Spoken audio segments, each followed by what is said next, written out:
I hate that I have to do this video, and I am departing from my usual positivity to tell you that Planet Coaster 2 has a problem. It's called sequel syndrome, and it isn't exclusive to Planet Coaster. It's a real thing across many industries. The idea that you need to follow up something massively successful with something new as the shelf life of the original declines. It's as old as industry itself. It happens everywhere. Music, films, TV programs, and yes, even games.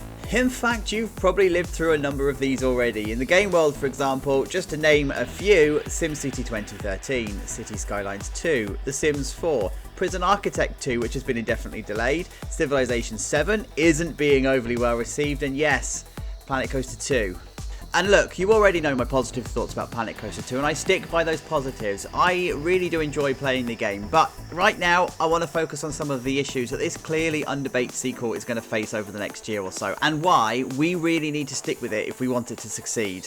And the problem that sequels have is a complex one. There is this fine balance between developing the original game enough to warrant it being a title of its own, whilst adding enough for the game to be new. The Sims 4 struggled at launch because its predecessor was just so good. The Sims 3 had many years of development behind it, and it also added so many cool features that The Sims 4 rolled back on. The Sims 4, for example, launched without swimming pools and toddlers, two features that arguably became the staples of the games that came before it. So, over time they were patched in, but those scars still remain. And the other issue that sequels have is player expectations. The more players your game has, the higher those expectations are. The more hands that are playing your game, the more ideas these hands come up with. And you can see it on every YouTube video. Players come up with these really elaborate wish lists for a game. In fact, I'm sure some of you are going to do exactly that in the comments of this video, and that's absolutely fine. Go ahead, knock yourselves out. I love reading them, but it creates a problem for the developers, knowing what to pursue. And when you have a wealth of great ideas, it becomes impossible to add them all. This means that someone somewhere is going to be disappointed, and when you aren't able to tailor your game to a million players' preferences, you're going to upset a million people, and that's a big deal. This is where sequel syndrome really starts to kick in. The point where people take to sites like Reddit to pre-complain before the game has even launched, and that's how it starts to snowball out of control.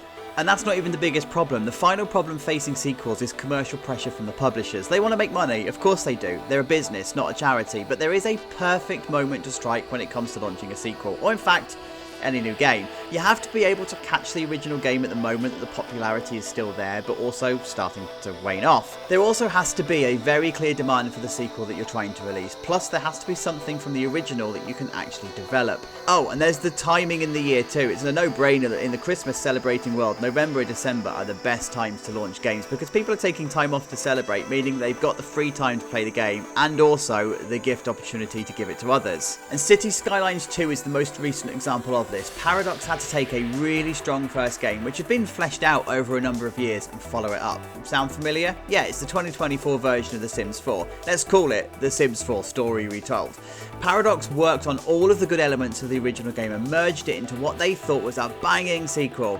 There was just one problem with that though. It was vastly undercooked. It was buggy, it was laggy, it was a mess of broken game systems that just didn't work together. The game itself was fine, but the overall experience wasn't. What then didn't help their situation was the doubling down from Paradox, almost gaslighting players. However, the course of the game had been set and the fate was almost sealed. Almost. Over the year and one horribly timed DLC later, Paradox realised that the sequel was absolute trash, and they spent a considerable amount of time fixing it. And in that time, we've seen a number of updates to the game systems, content, stability, and even the content creator asset packs that really enhance the gameplay considerably. It has turned a corner. Sound familiar at all? Yep, Planet Coaster 2 has got a story playing out in a similar fashion, and my initial declaration of it not being another Cities Skylines 2 aged like milk in the summer sun. I mean, you know my sentiment towards the game is largely positive, and objectively speaking, it has the same perfect storm issues. A really good fleshed out original that's still popular. A solid idea for a sequel. A Christmas release. Poorly patched together game systems that really don't feel connected. Game breaking bugs on launch. Poor reception from the players, horribly timed DLC, and the game, it's just not fun to play with in the state it's in. It's a Lego sandbox builder, let's be honest. There's one massive difference here though. Frontier have straight up recognised that there is a problem, and they have committed to fixing these, where it took EA and Paradox some time to acknowledge those problems that they had with their games. At the time of the script of this video, Frontier have committed to monthly updates for the first half of the year at least, aimed at improving the game over time.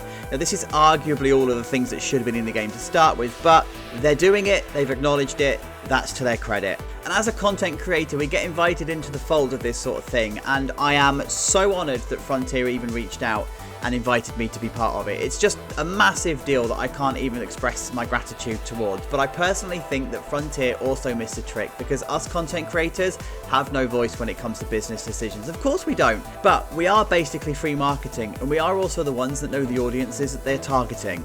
And Frontier really missed a trick by not allowing their chosen creators to be QA testers. We would have absolutely fed back all of the issues ahead of the launch and potentially even been able to influence them to delay the game because it wasn't right. In fact, some of us did try that, but again, we're just content creators. We aren't influential in their business world, and quite rightly, why would we be? So instead, we were allowed to play an hour of the alpha game and then not again until days before the launch, which, by the way, it's far too late to influence anything and feedback stuff. So our first impressions content was all based on just an hour's worth of gameplay for something that we were pre-told was going to be unfinished.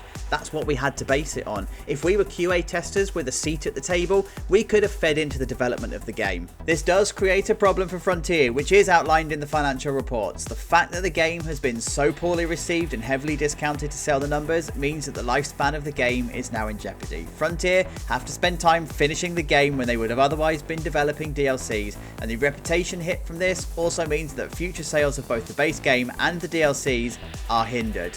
This does mean, however, that Frontier have a question they need to answer. Is it better to fix the original game to the standard that the players expect, or do they scrap the sequel and just create Planet Coaster 3 from the ground up, learning the lessons from the past? This wouldn't be the first time they've done this either. Back in the days of that very famous leak, there was a line in there that said that Jurassic World Evolution 1 was so broken that creating the sequel was easier than fixing the issues with the original. In fact, they did that, and the sequel was able to be launched in line with the new Jurassic World film, so the business PR around its relaunch could actually be hidden. Planet Coaster 2, however, can't do that. It's out there, it's on show for the entire world to see.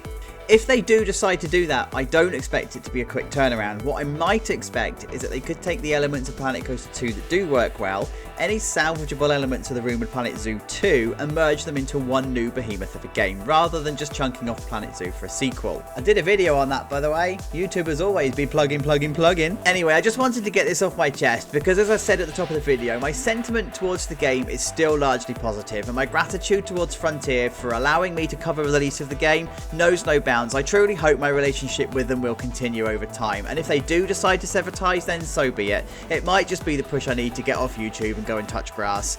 But I'm 3 months into playing the game solidly now, and there are just some things that need to be said. I desperately want Planet Coaster 2 to succeed, and I really hope its redemption arc is stronger than Cities Skylines 2. I guess what I'm asking is for you guys to come join me in sticking with the game for the time being. It's in good hands, even if it doesn't seem like it right now.